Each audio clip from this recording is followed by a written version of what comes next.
Topping our news tonight at 10, Sioux City police are investigating a shooting on the near north side. This all happened shortly after 5 o'clock tonight near the intersection of 15th and Jackson Streets. Police Chief Rex Mueller said officers arrived to find a male victim with a gunshot wound. That victim was taken to a local hospital.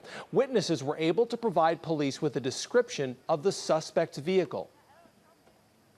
Not long after, about a half hour after, North Sioux City began a pursuit with a motor vehicle that matched the description of the suspect vehicle. That vehicle crashed at Military and Rebecca. Mueller said officers took a suspect from that location into custody. Police continue to investigate tonight. So far, they haven't released any more information about the victim or his current condition. They also haven't released the identity of the suspect in custody either. KTIV will, of course, continue to follow the latest developments in the investigation as details are released. Be the first to know and get those updates as soon as they come into the KTIV newsroom by downloading the KTIV News 4 app to all of your handheld devices. It's a free download from the Apple App Store and Google Play Store.